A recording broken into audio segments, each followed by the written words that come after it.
Happy Recession Day, everybody, and welcome to Real Estate Daily with the House Heroes. My name is Troy, and Monday through Saturday, we go over the latest news in real estate, mortgage, and the housing industry. Now, before we jump into this, hit that subscribe button. It helps our channel out. We're growing like crazy. We're only a few away from 1,000 here on YouTube. So jump in that. And if you want to see a lot of our daily activities, day-to-day things that we see on homes, other tips and tricks, go check us out on Instagram and on Facebook and on TikTok as well. So let's jump right into it. First thing we've talked about now for the last week and a half or so is, or actually last month or so, is the GDP today, this morning, coming in negative for the second quarter. We know that it did, and every indicator showed it. It came in just under 1%, which makes 2 consecutive quarters, and that is the definition of a recession. Definitely, according to Google, that's the definition of recession. Now, most economists, or all economists that I follow, say that we've been in a recession now for a while. I know that the White House likes to change things around, and so here is today we had Janet Yellen just jumping on immediately. Next slide, please. Jumping on here and going over some of the definitions. Now, the White House put a definition out of recession over the weekend, and now Janet Yellen's kind of walking it back a little bit as well, that we're not in a recession. I don't think that she's actually been accurate ever since she's been sworn in. 12 months ago, she said it was, the inflation was just transitory. It was going to come and go, and we had hit its top. We were over 5% last year at this time, and now it's gone to 9% since, and it's kind of been a nightmare. And now I'm kind of surprised. Like I've said this many, many times before, I thought the Fed was going to raise 100 basis points yesterday. I think that they needed to rip the Band-Aid off and go at it. Or what I felt was if they were going to go at 75 basis points, I think it's more politically driven at this point. And then when they came out afterwards at the news conference, I mean, he became really dovish, and for no reason he came dovish. All the reasons he said he needed to be on top of inflation, and we were at an all-time high over 42 years at this point. He now comes really dovish, and so I think it's more politically driven now than it is actually trying to change it. Now, I got to say one thing. He's, Chair Powell has always said that Volcker, Paul Volcker, back in the Jimmy Carter, well, mostly the Ronald Reagan era, when inflation was just this high, Paul Volcker just raised 100 basis points, like boom, boom, boom, boom, boom.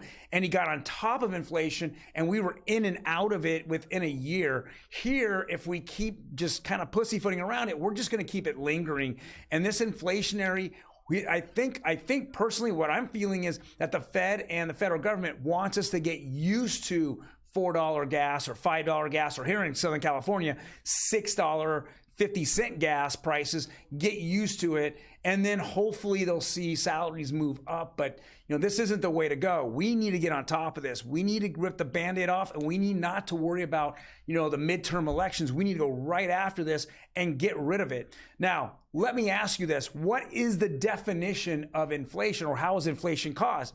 Well, it doesn't happen automatically or normally. How it happens is when the government spends money and the government prints money. So 1 + 1 = inflation. Let's go to the next slide here. It says, update, Biden pledges tax to wealthy companies revived with Manchin-led bill. This is not good, guys. This is not good. This is Econ 101. What is Biden and some of the guys on the Hill there, Schumer and Manchin, they want to add another $1 trillion bill, and they want to raise taxes on recession day. Are you kidding me? This is going to keep recessions going on, the recession and inflation going on for longer and longer.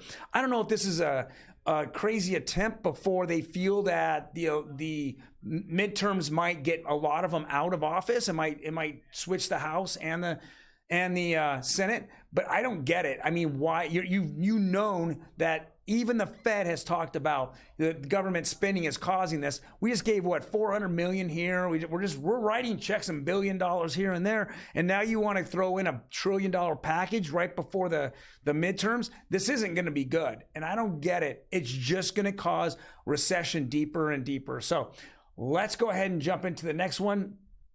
And there's several things that when you raise, interest rates, the Fed does. Who does it really hurt? Well, it says the Federal Reserve just moved to make your credit cards, mortgages, and car loans more expensive in hopes that you'll spend less and help cool off inflation.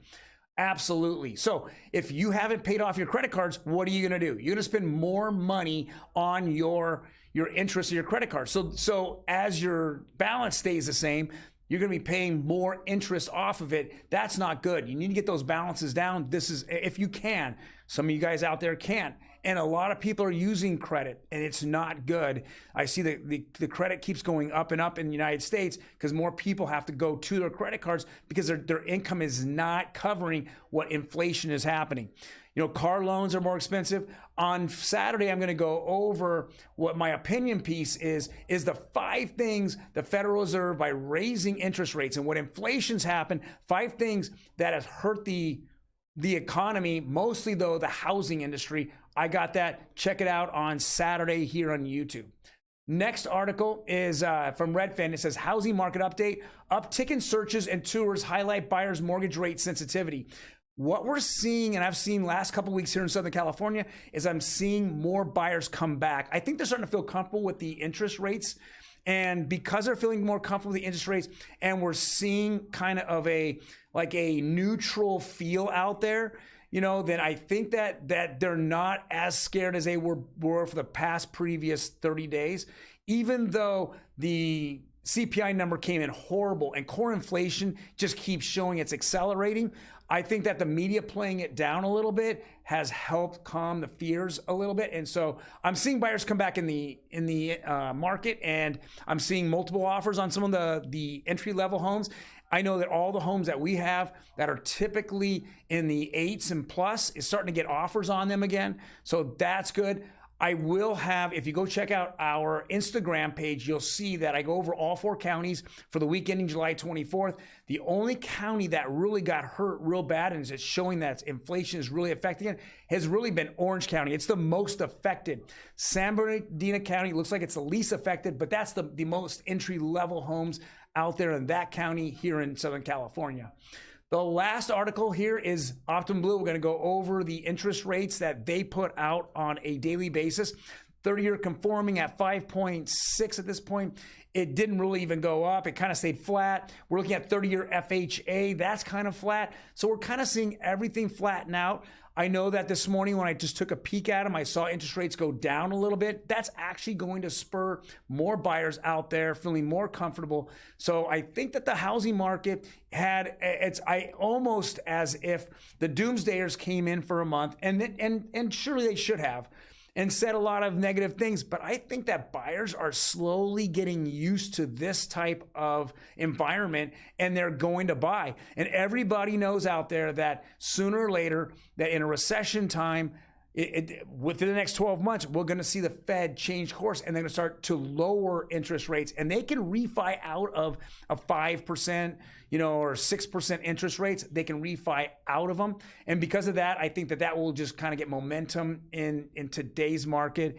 And we're going to see a little bit of a kind of a neutral look at the housing market here in Southern California. Well, guys, thank you very much for joining me today on our 5-minute trek through the housing industry. If you have any questions or anything, just leave them down below in the comment section. Otherwise, smash that like button. I would appreciate it. And hit that subscribe button, and I will see you tomorrow, Friday. Finally a Friday. I'm looking forward to it.